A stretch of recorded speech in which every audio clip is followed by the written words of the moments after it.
दिनै आसाम रायजोनि थाखाय मोनसे बयनिख्रुइबो रंजाथावना आरो गोग्गाथावना होननानै जों बुंनांगोन। दिनै जिउ खुंनायजों मोनसे लोब्बा थानाय, न'खर खुंनायजों मोनसे लोब्बा थानाय जे मोनसे आसनि जायखौ जोङो अरुणोदय 3.0 होननानै फोसावदों। बेखौ सारा आसामाव मोनसे समस्तियाव 30,000 एबा बिनि बारायै बेनिफिसियारिखौ मोननो हानाय जे मोनसे आसनिखौ फोसावबाय। आरो दिनै नोंथांमोना फोसावनायनि गेजेरजों नुदों मानगोनां आसामनि गिबि मन्त्रि डक्टर हिमन्त शर्मा बिथाङा जे बाथ्राखौ बुंबाय, फोरमायबाय। थारैनो गोबां जोंनि रांखान्थियाव जे गोग्लैसोनानै थानाय न'खरफोर दङ, बिथांमोना बिनि दारै रेहाय मोनगोन। आरो बेजोंनो लोगोसेयै जायफ्रा दिनै रेशन कार्ड मोननो हायाखै, बिसोरनि थाखायबो बेजों लोगोसेनो बेखौ फोसावफानाय जादों।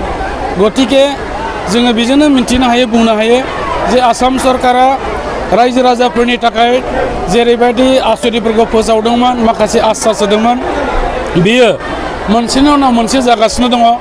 आरो बेबायदि एफा मोजां गिदिर आसनिफ्रा मालाबाबो बबेबा समाव बे जाफेराखैमोन। बेनिखायनो जों बेखौ मोनसे साक्सेसफुल आसनि जों होननांगोन। आरो गभर्नमेन्टनि मोनसे गोथों नोजोर लानानै मावनाय जाफुंसार मोननाय आसनि होननानै जों बुंनांगोन।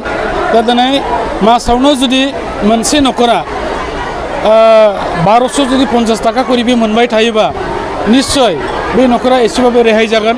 आरो थांनाय बाराव नोंथांमोना नुदों जे थांनाय बारावहाय मोनसे समस्तियाव जेरैबायदि बे आसनिखौ होनाय जादोंमोन, बेवहाय जाय बिथांमोनहा दासिम मोनगासिनो दङ, बे बिथांमोनहाबो गोदानैबाव एप्लाइ खालायनांगोन। बेखौ मोजाङैनो बुंफ्रुजानाय जाबाय। आरो बेवहाय फर्मावबो बेखौ राननानै होनाय जागोन, मिन्थिगोन। आरो जायफ्रा गोदानै एप्लाइ खालायगोन, बिथांमोनाबो बे गोदानाव हरफानांगोन। गोदान गोजाम सरजाबनानै मोनसे समस्तियाव 29,000निफ्राय लानानै 30,000 एबा 32,000 बे रोखोम गोग्लैगोन। मानोना क'क्राझार जिल्ला हिसाबै मोनसे टारगेट होदों, प्राय 1.5 लाख बेनिफिसियारि मोननो हानायनि जोंनि जिल्लायाव होदों। आरो जोंनि जिल्लायाव मोनबा समस्ति दं। दा बे मोनबा समस्तियाव जुदि जों बेखौ रानोबा जोङो 29,000 30,000 बे गोग्लैगोन।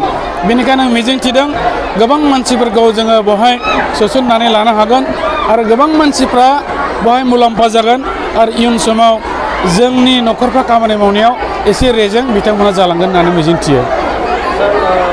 माखासे रायजो राजाफ्रा बेबायदि आसनिखौ मोननो हाया, ओमफ्राय बेफोरबायदि सुबुंफ्रा खामानि मावग्रा बेवहाय थांनाय समफ्राव सोर सुबुङा मोनदों मोनाखै, दा बेखौहाय जों नोजोर बोदों, सरकाराबो नायदों। दा बाथ्राया जाहैबाय बेवहाय माखासे गाइडलाइन दङ, बे गाइडलाइनजों मिलायनांगोन। दा बेनिखायनो जिल्ला लेभेलाव मोनसे कमिटि थागोन आरो बेनिफ्राय थोंजोङै बुथ लेभेलाव मोनसे बेयाव कमिटि थागोन। बुथ लेभेलनि कमिटिफ्रा बे बुथनि आन्डाराव सोर मोनथावथाव बेनिफिसियारि दं बेखौहाय बेयाव सायख'नाय जागोन। आरो बिथांमोना सायख'नाय हरनायखौ आरोबाव खेबसे एग्जामाइन खालामनाय जागोन डिस्ट्रिक्ट लेभेल कमिटिया। ओमफ्राय जेब्ला डिस्ट्रिक्ट लेभेल कमिटिया बेखौ एप्रुभ खालायो, अब्ला बयबो मोननो हानाय राहाया बाव थागोन। बेनिखायनो थोंजोङै बुंनाय जादों जाहाथे बुथ लेभेल कमिटिया गाव गावनि बुथआव थानाय बेनिफिसियारिफोरखौ गावसोरनो सायख'यो।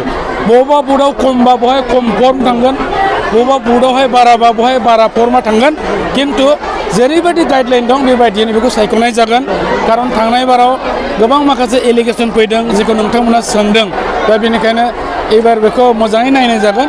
आरो जों मिजिंथिदों जायफ्रा मोननो हाथावना बेनिफिसियारि बिथांमोना जाहाथे बारग'नानै थालाङा।